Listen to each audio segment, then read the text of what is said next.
Hello, everyone. Welcome back to All Out in the Open. We are so excited for kind of a special episode. As you know, about a year ago, we switched formats and we've been doing different episodes each week with different contributors, different co-hosts, and it's been amazing.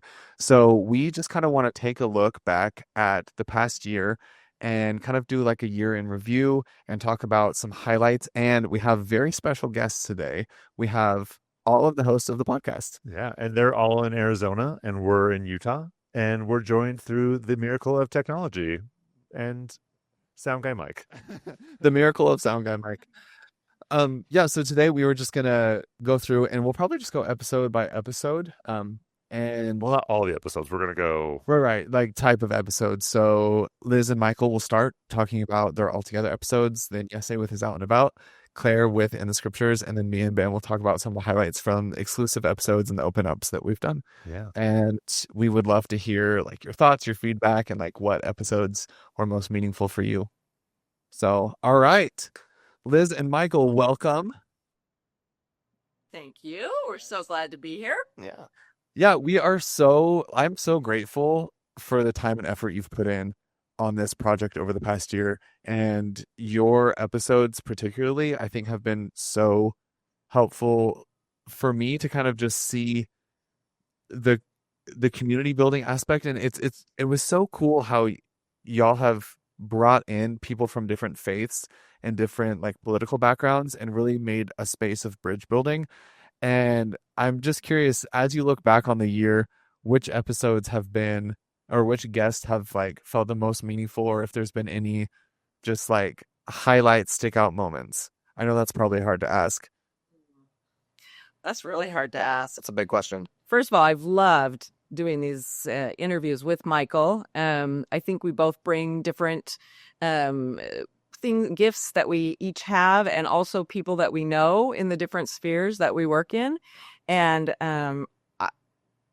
it's really hard for me to pick, a couple of people, because I feel like every interview has been, I would drive over to come do an interview and I would kind of be nervous and kind of, worried about whatever. And then every single time I would leave just going, oh my gosh, I can't wait for people to hear from this person or people that we just interviewed, because it was so amazing. And so I just felt like that about every single interview. Yeah, I mean, first of all, I had a blast doing this with Liz. Like, I've had so much fun doing this, and Liz, like, she's a dear friend, and I think we interview people well together and just have fun together doing it. So what's better than like doing a podcast with your friend? Like, Amen. So fun. Yeah. But then like I love the people that friends we had in common, like Mayor Giles or Councilwoman Spilsbury, Clare and Jen, right? Like just awesome humans, but then also like bringing new people in, like the At Last She Said It people. Oh my God. See, and they're really good friends of mine, and that was one of my favorites. That was one of my favorites. Cynthia and Susan, and just talking about their experiences and how, because at first they were like, well, is that really, bridge building, community building? I'm like, yes. And it was such a great conversation. Oh, so beautiful. So we've talked to like, it's been interesting because some of them have been reverends or bishops in other faiths, or a mayor or whatever. And so when we asked some people, they're like, well, we're not anything special. Like, who said that? I'm going to maybe I said this when we interviewed them, was Kit and Bree Barrowman. And they were like, we're not anybody, this or that or whatever. And that was a really great interview. And the things that they taught us, I wrote down something that Bree had said about going to church as a trans woman after the policy changes and everything. And she said, courage is showing up and being seen even when you can't control the outcome, and how they go and how they connect with people and give people opportunities to ask them questions and be seen and be who they are. And I was really struck by that. So you don't have to be anybody like, with a big title. Yeah, you just be a person, right? I think something that I loved that I experienced through all of our interviews was not just interviewing people who are leaders or community activists, but I experienced everyone we interviewed as a new kind of faith leader for me. And especially in this time, I feel like I'm really struggling for and craving leadership in terms of faith. And everyone that we talked to this year filled my cup in that aspect. So whether they would consider themselves a faith leader or not, like they helped me understand my relationship to God in a more expansive and beautiful way. And I needed that this last year. That's what I said. I left just a feeling filled. Another one that I would point out is when we talked to Pastor Stan Mitchell, he took some really familiar scriptures and just turned them on their head and just gave me insights and feelings and emotions that I needed and that were just beautiful. So anyway, I love that. I loved every single interview. Me too. I could list them all. Yeah, they were all such a beautiful experience for me as an individual and helped me get through what's been a pretty hard year, honestly. And so, yeah. One of the things I loved about your guests was you guys had some real heavy hitters on, like people who are well known, people who have done like big and important things, and you also had people on who were just like your friends who were also doing important things, but maybe not in such a visible way. And the message I got from listening to the whole season was you can make the world a better place in a small way and in really big ways, and all those ways matter. And I really felt so inspired by people like Stan Mitchell, who is well known and has done really big things, but also people like Jen Dilley, who's a dear friend and a name people probably haven't heard, but is someone who is making the world a better place by inviting people into her home. Yeah, and I just think it goes to show if anyone feels like they're small, like the small are mighty. And that's what community is about. Like if everyone starts lifting where they stand, then it's not just like one person doing one, like a big thing and another person doing a small thing. It's like collectively we lift an entire community. And I really think as we build these bridges and get to know each other and have some of these conversations, it's not just the marginalized people in the community who are lifted and grow. It truly is everyone. And I think the culmination of all of these guests and these important conversations you had really illustrates that beautifully. Yeah. And I'm curious, Michael, you mentioned this has been a tough year, and I was curious how doing the podcast has helped you through this time that's been pretty tough for you. Cool. I mean, it's been a really tough year, I think, between the church changing their policies around trans members, the church changing my records personally. So like my gender and my name are incorrect now on my church records. So I don't even feel like I'm a member of the church anymore, honestly, at this point, because that person doesn't exist. So that's hard. The changes to our government, the changes to society, see our whole country blame trans people for this president being elected.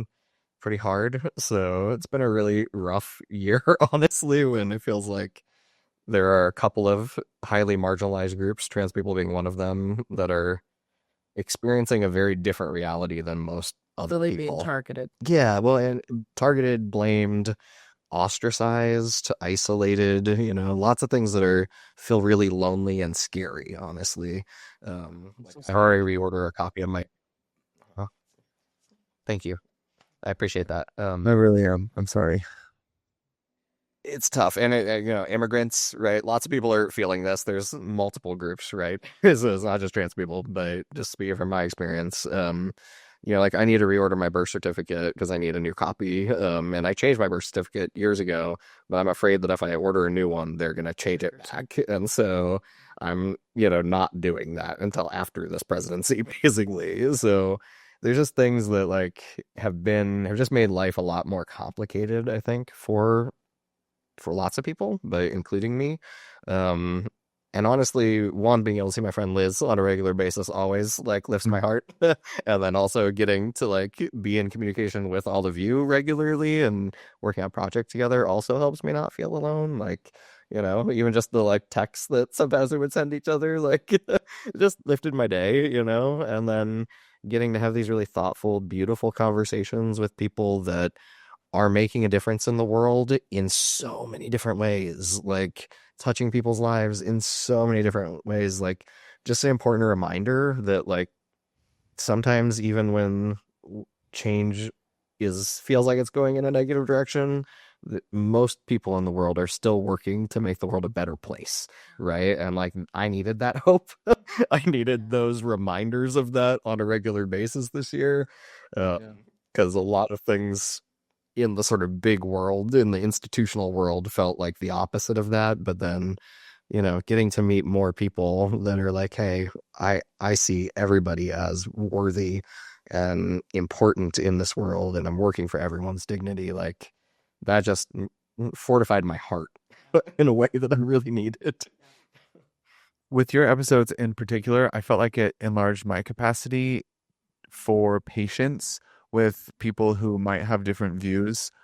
I feel like there were so many examples of people who had worked across the aisle and really like put aside differences and like swallowed pride for the purpose of like seeing individuals and really practicing what they preach.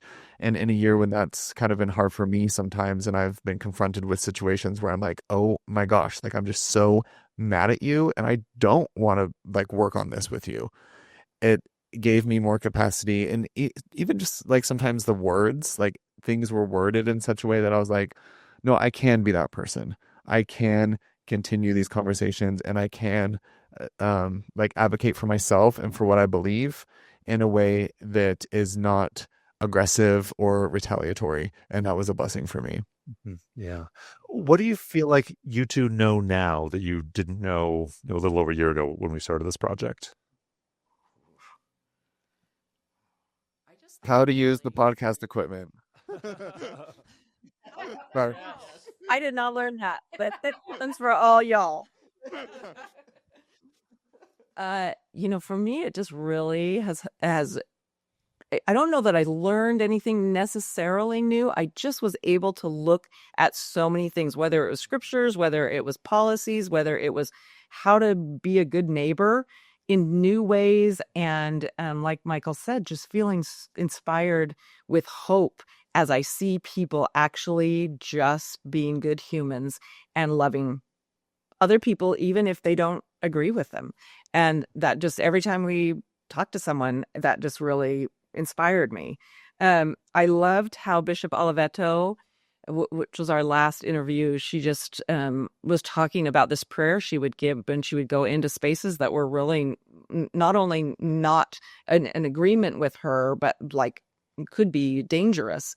And she would say this prayer about, oh God, let me go in with an undefended heart. And I just can't stop thinking about that because I think, oh my gosh, that's so hard.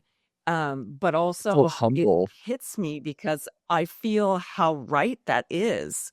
Not to be unwise and not to, put yourself in danger, but also that is the work of Christ to me, is actually not needing to be right, not needing to, make you think how I think, and to go in and say with curiosity and say, okay, tell me what's going on for you. And that's really hard, but also feels so right to me. Yeah. I think I learned two major things, and maybe things I've learned in the past but needed to relearn in this time. I learned that, I can love people even when not only do I maybe not feel loved or cared for by them, but feel actively rejected by them. Like, I can still find that capacity to love them, and that it makes my life better for doing that.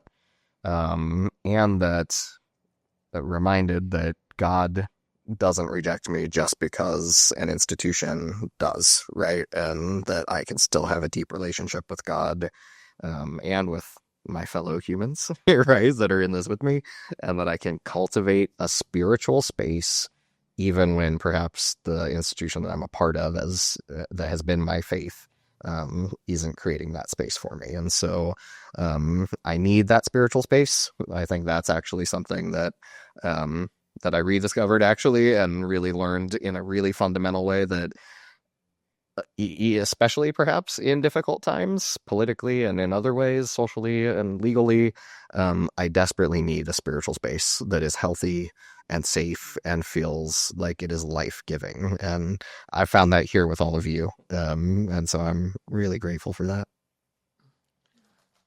Well, again, I'm just so grateful to have had both of your minds and hearts in this. Like, thank you so much for all the time and effort you contributed.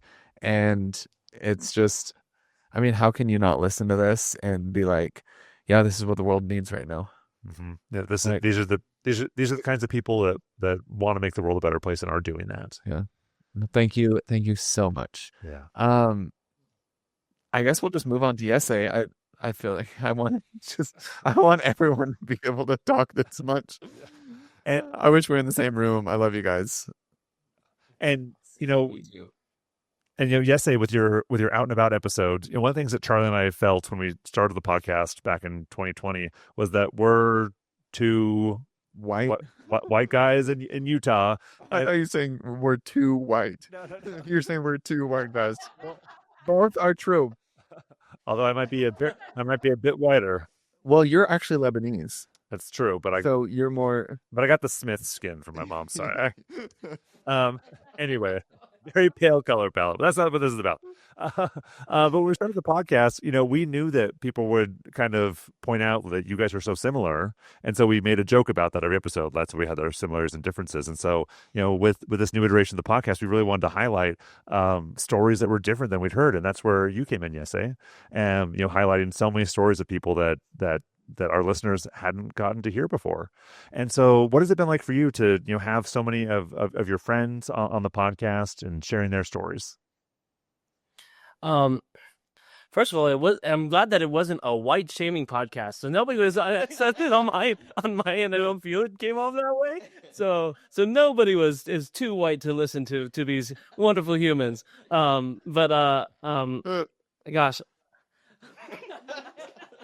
There was like a delayed laugh from Charlie. I love that. That's great. What I feel, as I actually have the Instagram pulled up, and I'm just like looking through these faces, and like my immediate reaction is like it feels like such an honor to have created like the first library of its kind. Like these stories, my friends from different countries and cultures are forever like saved now for people from these cultures to stumble upon someday, or people not of the culture to come across them. And like that's a perspective or that's an idea that I've not thought of before. That's a concept that didn't exist in my brain. And so like for me, the first word that comes to mind is honor. That is just an honor that there's a place for all these different cultures to be stored. And I truly believe that like history will look kind on the work that was done here and the stories that were recorded. So that's my immediate reaction. I don't have another person to bounce ideas off of. So if You're right here. so please, if anybody wants to like prod, feel free to be that human. Well, I'm just thinking this was important work, and it was an endeavor. And a lot of the people you interviewed are from all corners of the earth, and in a lot of their countries, you can't even be out. Like the cultural differences are so astounding, and I just am so impressed with all the work you did to research and find people who could share their stories and were able to, and it was just so impressive how much effort it took and how you were able to every month have somebody else who represented a different culture or a different ethnic background who could share their story. Yeah. So what are some of the episodes that stand out to you, Iese? Gosh, my favorite countries are, I'm just saying, I won't go there. So, they're, it's so hard to choose, like, especially now, I know that you folks just had the same problem, like, how do you choose your favorites among this? But like, right off the bat, like I gotta start off with like my last episode, with Marcel Robinson. There's a concept that he shares in there that I'd never considered that changed my life after he shared it with me years ago, and that is that being gay in Jamaica has intersection with slavery. Like I've never seen those two ideas touched before. And his theory, we haven't done any like academic research on this, but his theory that he proposes is that a lot of, not only do we have Christianity in Jamaica, but we have the history of slavery over there. And so there's a process known as buck breaking, I think was the term, where like the slave owner or the foreman would like dominate, we'll use that word, somebody to put them in line, put a slave in line. And that creates like a phobia of being treated like that. And if anything, that makes me think of possibly what it meant in the Old Testament when it talks about like, when it talk about two men being together. I think it's more along those lines of forcing yourself on another human being to show dominance. Power. Yeah. Right. Yeah. The power dynamic. And so like I never thought of that before, and so like I'm just like I'm so glad that somebody said that, because like that I never considered it before, and he shared that. So that's kind of on the heavier side. But then we have my friend Shaq in New Zealand, who has started her own organization for like called Nevertheless. I'm not necessarily like a huge endorsement. I don't want to do an endorsement. Cut that out. Go ahead, endorse it. But but like she created this organization for Pacifica people, for Pacific Islanders, using a scriptural term, implying that there's a lot of us come from religious backgrounds, and created a place for us Pacific Islanders to be queer and to express that culture, and also accept that we have that spiritual backbone, which is very true for Pacific Islanders. For a lot of us growing up is to be Polynesian is to be Christian or a form of Christianity. It's a part of the identity. It's infused in it just as much as Catholicism and Mexico has been like mixed. It's just kind of like you don't necessarily have to have been raised in that religion, but it's a part of that culture. So I'm really grateful for the work that she's done, and that we were able to feature that here in the U.S. And then you have like my friend Icaro over in Brazil, and he talks about wearing a rainbow pin, and the reason why he's able to do that is because he's had access to the resource of what we're doing here today. And Questions from the Closet is first of all, if he didn't speak English, he wouldn't have ever had the chance to learn from these platforms. And so because of these platforms exist, this guy in Brazil is able to get exposed to these ideas, and now has feels like wearing a rainbow pin is what's going to help express himself and help others and build faith in Christ. And and after he did this interview, as well as with many other people, they've just told me after, like, oh my gosh, I feel like I need to step into this space more. I keep getting all these messages and I feel so great that I'm helping, and that my story is helping people. It's just like now we have the other people feeling that they can contribute to the space. So those are just a few other people. Obviously we have like my friend Max in Thailand, like being a young branch president in Thailand, being closeted gay, having a queer sibling, and a loving and affirming parent, and then we were in Hong Kong, and then we went all the way over to the UK. It's so cool that these stories are being told. And yeah, so it's just been an honor. Yeah, before I wrap up, be sure to ask me about bananas, because I have an idea about bananas I really want to talk about. I mean, should we do that right now? What do you think about bananas, Iese? Yeah, I hope this isn't an innuendo, because this is a PG pop. Never on this podcast. Well, thank you for that impromptu question.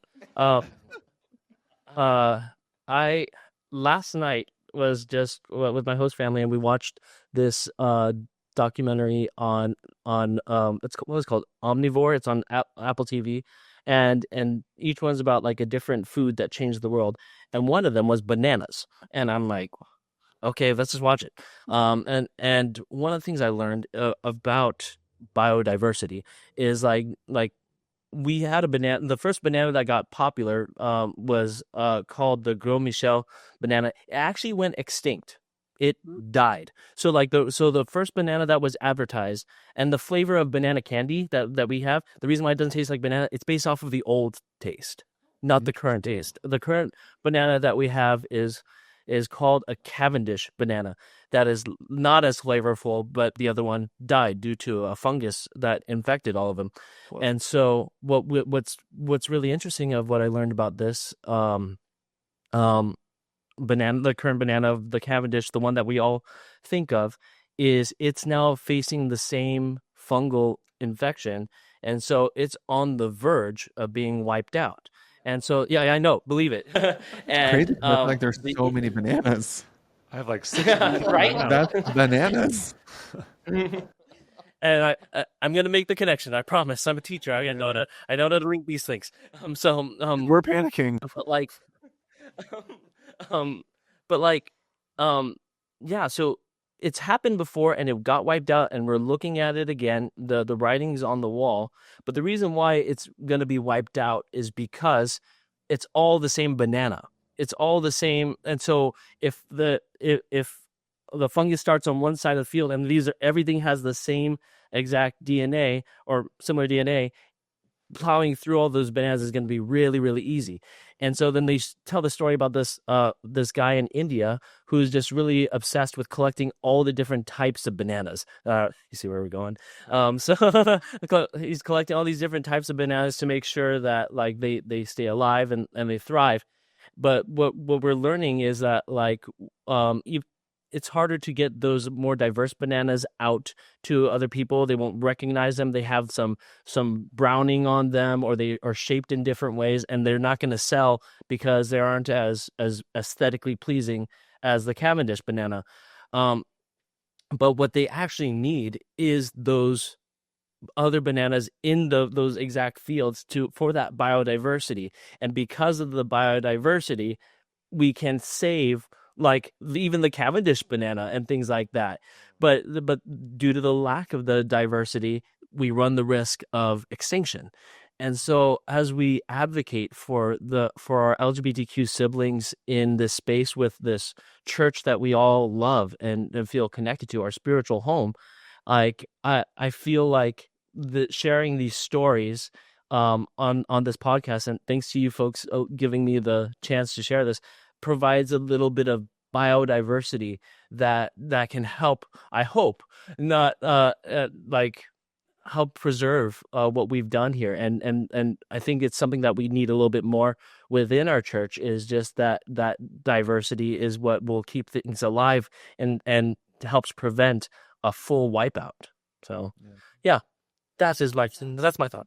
Yeah, thank you for sharing that. That is such a powerful analogy. It's really cool. And yes, it was such an honor for you to introduce us to so many pioneers in this space, people who were talking about things in cultures and places that have never been talked about before. And it just was such an honor to like feel so connected to so many people who have such different lives than I do, but also to learn things that are different about their lives, but also to see like in a lot of ways, people are people and things are the same. Yeah, and I can't remember anyone's name ever, but some of these names I practiced so much in order to introduce the episode that I will never forget them. Yeah, Shakayla. So, Shayla, if I ever see you, I'm going to know your name. And not many people can say that. I feel like the part of my brain that stores like people's names just isn't there and never has been. So, who are you? Who am I? Ben Schilaty? Schilaty? Close enough. Well, Iese, thank you so much. So now we're going to move on to Clare Dalton, who's been doing the In the Scriptures episodes and following and creating the Gatherings curriculum for the year. Clare, how are you? I'm doing well. I'm doing very well. Glad to be here. Excited to talk. And I don't have any cool analogies about bananas, but I could talk about something else. Well, talk about how like the Gatherings even have like, how did you get involved in creating the Gatherings curriculum? Like, where was the impetus of that? So after the first Gather conference, we got a lot of feedback that people were wondering if those who had spoken or were interested in speaking the following year, if they could, if people could pay for them to travel and then go speak in their local communities, which happens fairly regularly in this space, which we find. And because people want, once they hear someone's story and how it impacts them, they want to share that. And so we we had some feedback on that, and we were talking about it, and we realized we want people to have the same feeling that they were having at the Gather conference, to be able to have that in their homes, in their community. And the magic of that isn't bringing in particular speakers. It's the format of being able to gather and to share stories and to let people share their real authentic feelings and have them received, and then add in other people's thoughts as well. That sort of mixture really helps feel connected. And so people wanted that in their homes. So we came up with the idea of gatherings, which is it's a curriculum, it's a study guide that is published once a month, and it parallels the Come Follow Me program of the church. So whatever the church is studying, it's broken down into weeks. And it started with Book of Mormon, and then this year has been Doctrine and Covenants. Next year will be Old Testament. And then so there are things that you can study, chapters that you can study every week. So what we did is me and then Austin Peterson, who is my co-creator on that, we sit down and we look at all of the chapters or the scriptures for that month.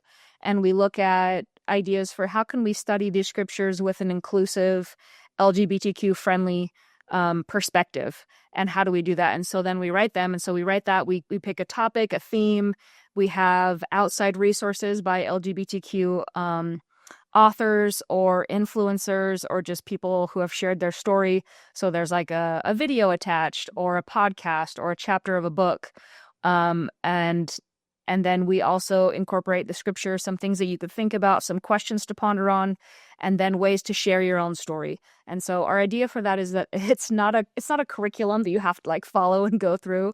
And I've got a lot of feedback actually this year that people have said, we really found one particular section to be the most useful for our group, so that's all we use. Is that okay? And I love when people ask me that, like I'm going to be like, Sure. sing it incorrectly. I'm like, you're using anything that I thought of? Awesome. Like tailor it to your needs, to whatever you need.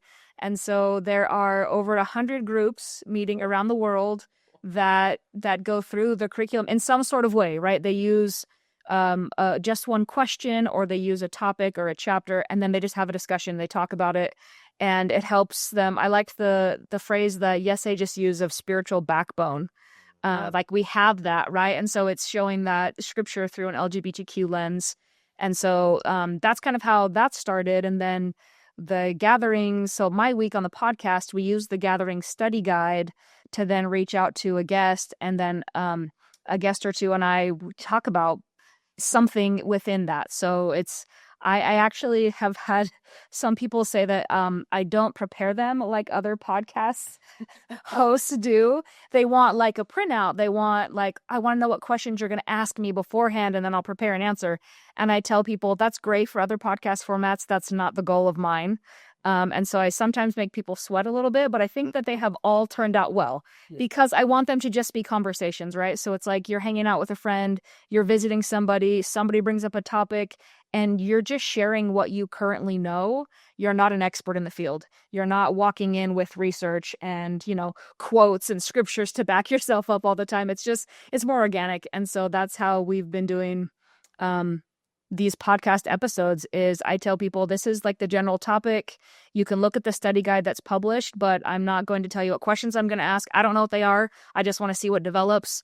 And we just have a conversation on what's in there that we see. So sometimes we stay in scripture for a long time. Sometimes we hop around. Sometimes we talk about outside content, but it has been a wonderful adventure every time. Yeah. Claire, I have really enjoyed these episodes, and you've had some really wonderful guests on that I think are just so awesome. Some of them like big names like Patrick Mason, and some of them just friends of yours, and they've all been really inspiring, and I've just loved to hear their insights and hear their stories. I'm curious, what episodes, thinking back on last year, what episodes have stood out to you? So in a wonderful series of events today, I actually had some time to sit down, and I, like 2 times speed, tried to listen to most of the episodes to just review. I'm a really experiential person. So if I'm listening to something, it takes me back to what was going on that day. What did I feel? What was I thinking, feeling, smelling like what was going on? There's one episode where there was a bunch of rain, and I was worried the rain on the skylight was so hard it was going to come through on the audio, and the team did a great job editing that out. So I relived a lot today. And there were so many things that I would want to share. So I'm just going to pick the ones that were like the most visceral, immediate ones to me. And I went back to the episode with, let's see, I wrote them down, so I have them. So Terry and Dan Pratt, that was the episode called Giving Ourselves Another Space to Grow. And we actually had to record that one twice. That gave me terror. After that happened, I was like, I want to make sure this is going because I don't want to do it a second time. Yeah, so Terry and Dan are good friends of mine. They live across the Phoenix Valley. So if you don't live here, it's like an hour drive between where the studio is and where they live. And we had arranged for it on a Saturday and it worked out. It was wonderful. We had a great conversation. And then I got feedback the next morning that my mic hadn't actually recorded. Whatever happened, it just didn't quite record. And so we only had their audio and like very faintly could you hear my comments in the background. And so I had to call them and be like, hey, we did such a good job. Can we do it again? And it was wonderful because it worked out that weekend. They're like, yeah, we'll come over. And I think it was like a Sunday afternoon that we actually ended up recording it again. But the first recording that nobody has heard that I don't even know if we still have, but I felt like it went so well and it was so meaningful that I was really heartbroken that we didn't get to release it. And I was so worried that we weren't going to be able to create what I had felt in the studio, that it just wasn't going to be as good. And that's funny because my wife Anna was like, nobody will know. Like, you're the only person who will know how good it was. And anyways, the second time was just as amazing. But it was very different. We went in different directions, and I just always wonder about those of like who really listened to the episode and was like, that was what I needed. This part, this 5-minute clip that maybe we wouldn't have had in the first episode. Who was that for? Cool. And we got to talk about. I wrote down some of the things in that second episode. We were able to talk about. What is it like in a family setting, like when kids come out for parents? So I think that was really important for parents and families of like, how do you prepare? Terry shared some really great stories. Dan gave some wonderful advice and some good joking, like, here's how I work through it with my own kids. And we spent a good chunk of the time on social safety, which was a concept that was newer for me at the time. And it was just resonating so much because I was feeling a lot of heaviness and a lot of minority stress. And so to be able to talk through social safety, which is, it's this like concept that even if someone isn't technically in like imminent threat and danger, if they get the impression that they're not safe in a family or a conversation or a team or a school or a church setting, that possibility of danger weighs on our nervous system and our stress, and that LGBTQ kids especially are growing up just thinking that that's normal, right? That you're thinking and checking every single thought you have. Am I crossing my legs for too long? Or what my hands doing? Is it too feminine? Is my voice in the right register? Did I make the right joke about who my correct celebrity crush was? Like all of these things that LGBTQ youth have to think about is having such an impact. And what it does for people when we create spaces where they don't have to pretend or play by the rules. They just get to say what they're thinking and feeling, how that feels. And that was such an impactful episode for me, to just be able to review and to realize that even if it wasn't for anyone else, that episode was very impactful for me. Awesome. And I think what you're talking about, Claire, is also like these conversations are things that we just like record and catch, and they're conversations for right now. And somehow we're lucky enough to have that conversation recorded, but that's a conversation that wouldn't exist again. And even if we try and recreate it, these are just our thoughts and experiences that we're just talking about, in that moment and that for that one experience. Yeah. And it was coordinating with Joseph Smith's experience in the Sacred Grove and kind of his very young teenage years about how he was treated for that spiritual experience and for the things that he claimed in seeing God and the instruction that he received. He received a lot of backlash for that, and for the emotional and mental stress that he must have carried. It was such a strong correlation for me taking my LGBTQ identity and then connecting it in a way that I never had before with spirituality was like core resonating for me, that I will never see Joseph Smith and his story the same way again. Like, I feel like if I was able to have a conversation on the other side with Joseph, I feel like we could relate on a lot of things, even though our experiences are vastly different and hundreds of years apart, that there's a lot of commonality there. It's amazing that you were able to model that for others too, because the truth is, a lot of people want to be spiritual and want to study religious texts, but they don't feel social safety at church, and that can be really painful. And I know a lot of people in my life, and sometimes personally, I that division is hard to make, like church versus spirituality. And if church is feeling hard, then it can bring a lot of like resentment or weird feelings into even like scripture study and prayer. And it was so cool to have you modeling a space where queer people were able to come and in a socially safe, and I realized that maybe some of it was like through headphones, but it's like creating a space virtually that really exists where people can feel that and exercise those spiritual muscles and get spiritual insights and interact with church teachings and with scripture in a way that they didn't have to be worried about feeling caught off guard or having a gotcha moment or feeling like they didn't fit in. It was so special. Mhm. I had some feedback from a past colleague. So I did teach seminary full time for 8 years, and someone that I had taught with a long time ago. We ran into each other outside of anything related to church, whatever, just randomly, and he had heard about some of the things that I was doing, so he was asking, and so I was telling him about the gatherings curriculum and the podcasts, and what he had heard was like a little bit like you're trying to supplant all of the youth programs that the church is doing, and you're trying to take the place of Come Follow Me. And I laughed because I was like so shocked of like, oh gosh, nobody should ever get that impression. That's not what this is at all.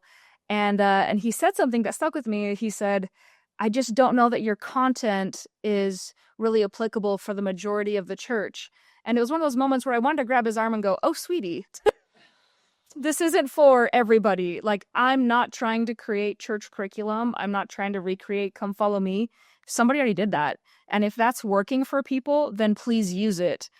What I'm trying to create is for the people who have never connected with that. In fact, have had traumatic or bad experiences sitting in a seminary classroom or a Sunday school lesson or a sacrament meeting, and then think because of those experiences, I no longer belong with God. I don't belong in religious spaces. I can't have any sort of spiritual experience. Like, that's who I want to reach. And so I'm okay if people aren't resonating with what I'm writing because it's probably not for them. But it's for the people who do message me on Instagram, or the mom who reaches out and says, I had the first religious conversation with my kid in the past 5 years because we were talking about your study guide, and they said that that's something they would keep reading and that we could keep doing as a family. Like, you created that tie, and that's not tooting my own horn. That's just something that there's a need that I feel so blessed to be able to step into and provide that. Even if it's one person, that's been worth it. And so that's been wonderful to hear, and to have guests on who kind of come in going, I don't know if we can talk about anything this week. And I go, I'm not worried about it. We'll find something. And then we have these great conversations where I literally leave going, I think I learned more than anyone else today. Like, this was for me to learn, but thank you so much for sharing. And I think that's just when people open their hearts is what happens. Yeah, that actually reminds me of the allegory of the vineyard, and just there's this part of the Lord's vineyard that has been so like undertilled and undernourished for so long. And like I really believe that the field is white and ready to harvest, to bring in some Doctrine and Covenants there. But like the need for spaces like this is just there, and it's so cool to see how you stepped in and were able to nourish in this often overlooked place, and how it was able to have direct impact on the people. Yeah. Claire, are there one or two more episodes that stand out to you from what you've done this year? Yeah, so there was an episode called Setting Boundaries Without Burning Bridges with this guy, Michael Soto. I don't know if anyone's ever heard. Sounds familiar. I went back and forth on Shiz and Miss Michael because I knew that it would sound like, oh, of course you're going to pick the one that you did with Michael. But I have been trying to figure out how to say what's been on my heart and weighing on my heart about topics in church, and specifically just so let me say this better. So I think that I think that one of the Michael, do ways you want to take we it? Just kidding. I think that we have people that we don't understand. We obviously put up defenses and walls, right? And so when someone is different, when something is foreign, defenses are up. And people have tried throughout our history of the world a lot of different ways to de-escalate that. And the commonality that I find is when you can sit down with someone or when you can hear their story and you have that moment of, oh, we have more things in common than we have differences. And that can be in any sort of setting. You want to pick a TV show, a movie, a book. That storyline happens all the time where people start off as enemies and then they get to know each other and then they end up fighting on the same team for common causes. And so I feel like in the space of LGBTQ, especially around people who are trans or non-binary, they have this experience that is so foreign that it's scary to people. And then they carry a lot of that weight.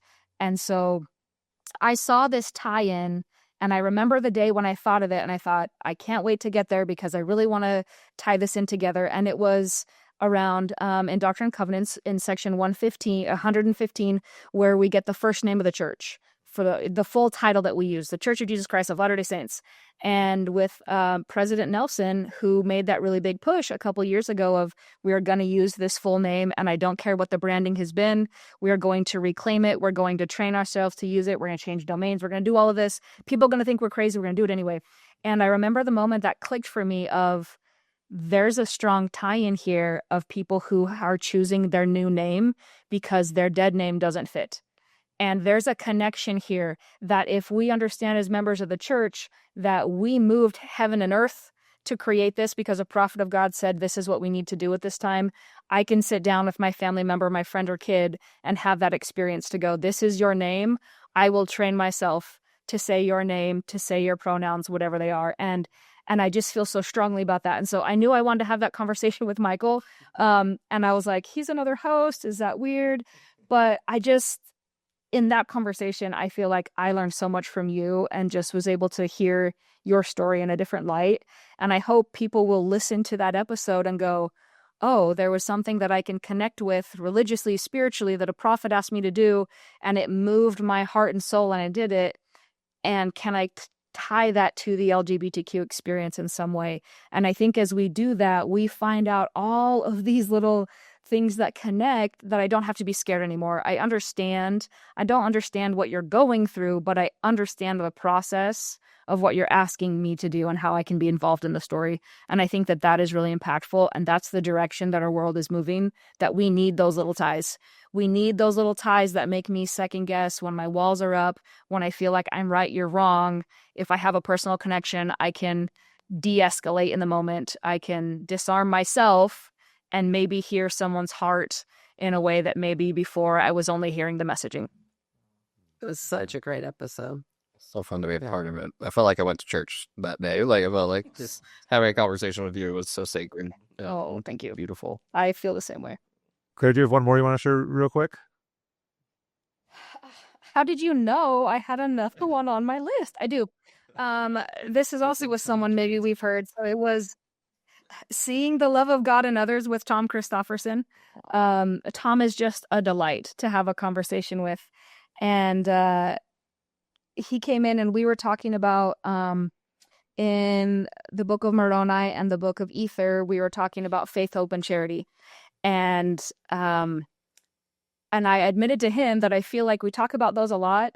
And I sometimes struggle to come up with a definition of like faith is, right? We sing songs about it, but like to actually define it is difficult. And same thing with hope. And then maybe with charity, I think I conceptually understand it better, but like struggle in practice what it looks like.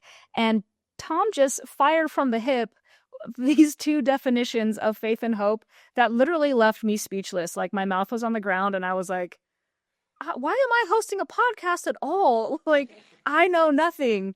And so Tom, I just had to write it down. He said, hope is not the same thing as to wish for. Like hope and wishing are not synonymous. Hope is a synonym for certainty. Hope is our certainty in Christ. Hope is Christ. And the more certain we are about who Christ is, that's what we hope in. And I literally sat there and was like, I need a minute. just the way that he framed it was a shift for me in understanding those. And so I just got to give him a shout out for that, for all of the study that man has done to understand doctrine and theology and to be able to explain it. He does a beautiful job, and he taught me. And so I'm so glad I got to have that conversation, that I feel like I understand hope and faith a little bit more after that. That's lovely. Awesome. Well, Claire, thank you so much for all of the time and energy and effort and heart that you put into this. It's astounding, and it was so fun to hear you talk about it. Thank you.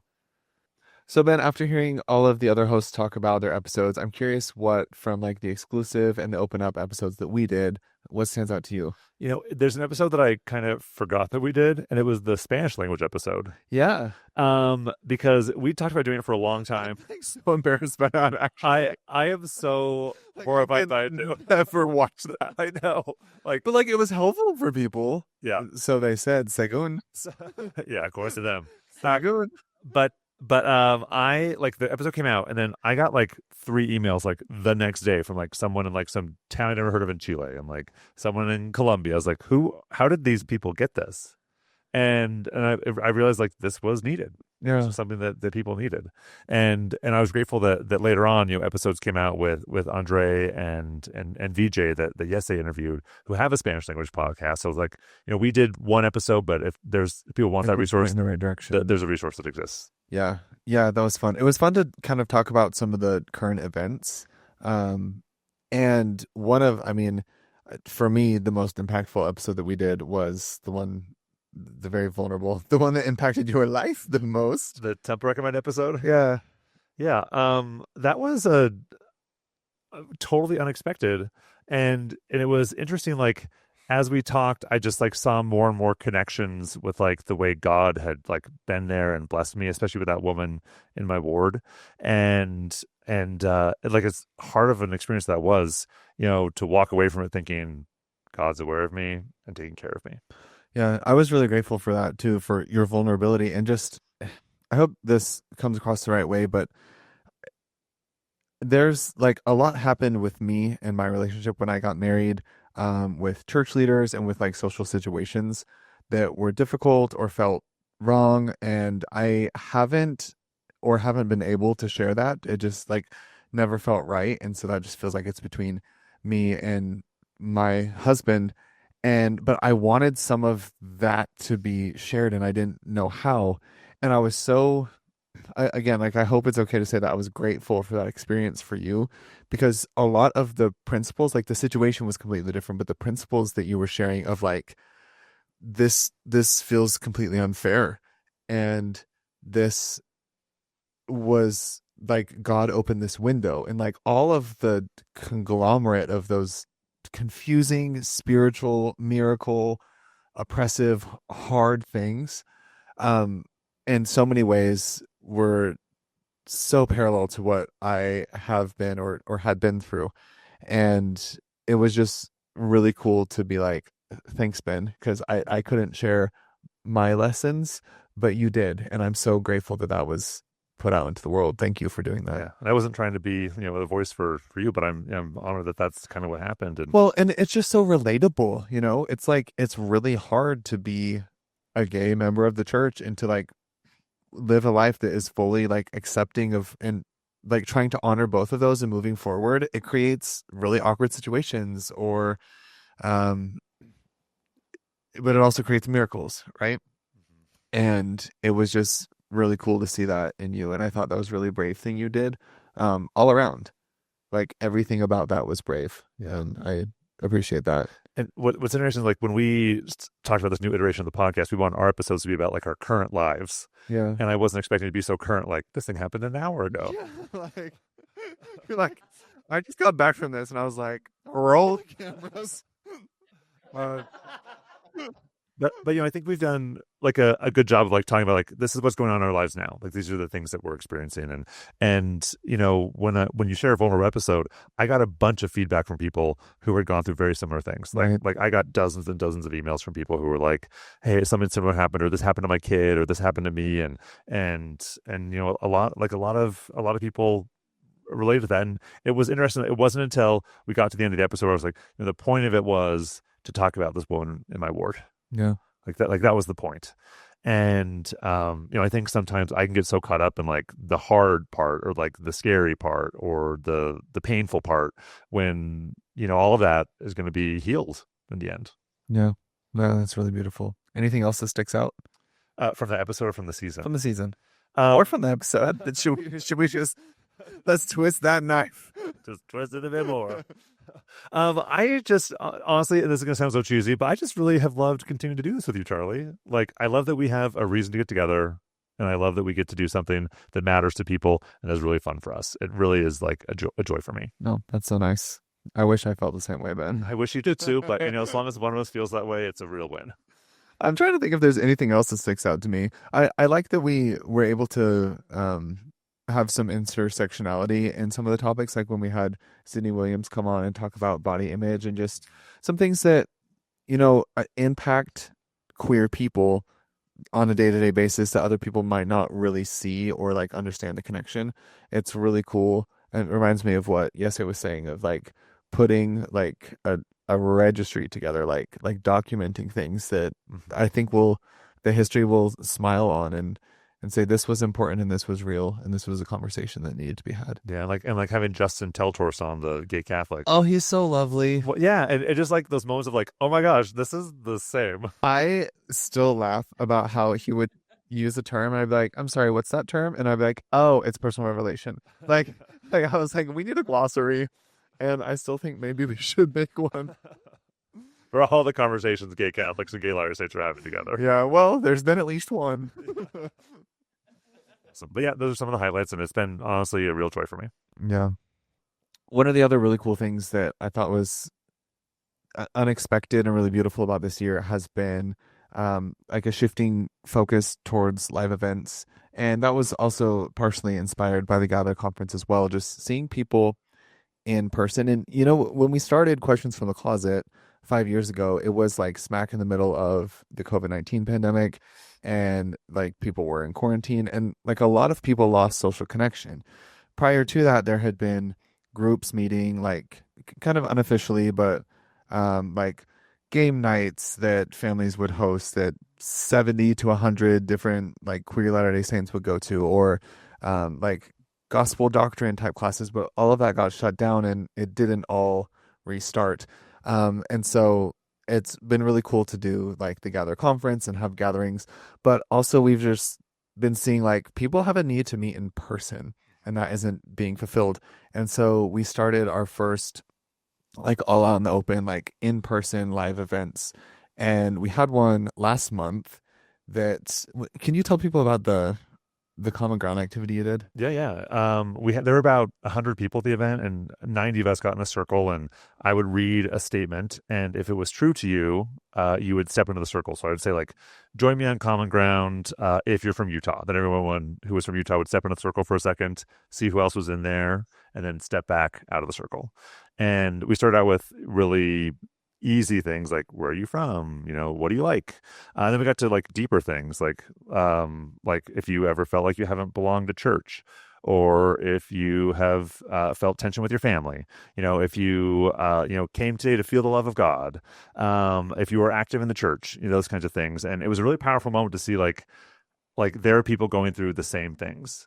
And I remember, one of the questions was like, join me on common ground if you went to conversion therapy. And there were like 12 of us who stepped into the circle, just like feel the weight of, I'm not alone in this. Like there are other people who have gone through something similar. And a lot of people said what a beautiful experience that was, just to see like, we're not alone. And it was a silent activity. So no one's talking, no one's laughing. We're just seeing there are people who have gone through the same thing. Yeah. And the atmosphere shifted after that. Like before there was small talk and people were meeting, but it was really interesting to see how after that happened, people like walked across the circle and be like, I want to talk to you. And people stayed for a long time. And that in-person connection has been like, it was just so cool to see and to be able to kind of like provide that. And that's one thing that we really want to focus a lot more on. We really try to like ask the community and like take the pulse, like, what do y'all need right now? And so many people are saying, I want to meet other people like me. I need friends. I need people like I can be with. And so just kind of like as a general PSA to everyone listening, that's kind of the direction we're heading. And in some ways, this kind of feels like the end of an era. I really felt so strongly that this like all out in the open project and like this specific um what's the word I'm looking for? Like format. This specific format was Iteration. with these specific co-host and contributors was so important. And like it's been so fun for this past hour to like see the fruits of that and how many people are impacted. And we are thinking about shifting more towards these in-person events, and we're not quite sure how that's going to shift or what that's going to look like, but we're going to keep all of you updated. And I'm like so excited to be able to like morph and be flexible and grow to meet the growing and ever changing needs of the community, and knowing that there's like this bedrock foundation of hundreds of hours of LGBTQ plus people of faith talking and sharing their experiences from all over the world. It just feels so cool to be a part of. Yeah, it truly is. Yeah. So as we kind of wrap up, I'm wondering, co-host, if y'all would want to share like what you're looking forward to, like as we kind of like pause and regroup for a little bit, like what can people expect? Like what do you want people to see or expect or follow from you? That felt so wordy. So I'm gonna pass the baton now. Well, my work with Equality Arizona, right, keeps going. There's a lot to do and a lot of great stuff happening. We have Trans Awareness Week programming happening in November, and then lots of fun things scheduled and planned for the next year. I also am starting a new project called Just Americans that's specifically talking with American people about how they understand trans people. And we're trying to understand what people don't know and need to know about trans people so that we aren't scary. Oh, because I'm super not scary. I'm like the most boring person on the planet. And when people realize that, they're like, yeah, you're not that interesting. They're like, yeah, that's the point. Just the person. Michael, how can people follow Really that excited about project? Love that. So you can find that project at just-americans.org. And actually, we have a survey and some research that we're deploying in the field. So if you go to that website, you can take the survey and sign up to participate in a focus group and stay connected. So we're going to launch a bunch of initiatives next year. So would love for people to be involved. Amazing. That's wonderful. Thanks. What about you, Liz? So besides being a grandma now, I was gonna say, like, Liz, you're a grandma. Like, you're still a grandma? No, I'm not. I'm a lolly. Oh, and he calls me Lala, so my heart is stolen. So I'm still working on both of the Gather conferences in Provo, and then the one here in Arizona with All. And Eric, my husband, and I still are doing parent nights. We are having the CEO of 1 in 10 coming up on November 1st at our house. And he's going to be talking specifically about his experience growing up in the church, but also what we can do to support LGBTQ youth, particularly in this time. So we're going to keep doing those things and just trying to lift where we are. Amazing. Yes, Abe? Yeah. Yeah, I'm doing such cool projects. I'm just like, what am I doing? So I'm loving teaching high school choir here in Arizona right now. My ambition of something I'm trying to do is I'm applying for a PhD program in music education. My dream is to create the first choral conductor's guide for Polynesian choral music, so I can get our music out into schools across America, because there's a lot of stuff that's like fake that creates caricatures of our culture. And so like this is just very me. Like if everybody's ever taken that 16 personalities test, like I'm an INFJ, the advocate. So whether it's advocating for LGBTQ people, church people, or Polynesians, that's just like my thing. I just love it. And so that's kind of like my dream, is I'd like to make that come true and just keep on inspiring kids to explore themselves, express themselves in meaningful ways. And so yeah, that's what I'm hoping to get to and re-enter the dating pool, that whole thing. That's one of the reasons why I stayed here in Arizona. The extension was there was a chapter and now the chapter's over. So new chapters. New chapters. Well, that's amazing. How can people follow along with your journey? Yes, at Iese Wilson on Instagram. I do keep it private, but like just go ahead and just follow. Gentlemen, slide into the DMs. Yeah. Like I just see like if they're following you guys, like obviously okay, they want to follow, great. Yeah, I'm just but like Michael, not the most interesting person in the world. I don't have like Charlie. Your page just it blows my mind. The effort that you put into that. I'm just like, I will post like maybe 5 days in a row, and then I'll take 3 weeks of break, and just like, so yeah, I'm pretty boring. But if you want to stay connected, want to help with some advocacy for Polynesian music, quote music, love to connect with you. Awesome. Claire, what about you? You recently got married. Yes. How is It's actually that? the first thing I was going to say. Yeah. It'd be nice to figure out what the first year of marriage was like. Yeah, for sure. Good luck. Oh, yeah, I like to stay pretty busy, so there's always something going on. Some of the projects that we're working on currently, I was going to mention Gather Arizona. So we've got that coming up, and I show up to meetings and I pretend like I'm helping, but Liz does most of that. So Liz is doing a great job with Gather Arizona. I am also, so Austin Peterson and we write the Gatherings curriculum. We're gearing up for Old Testament, which we're really excited about.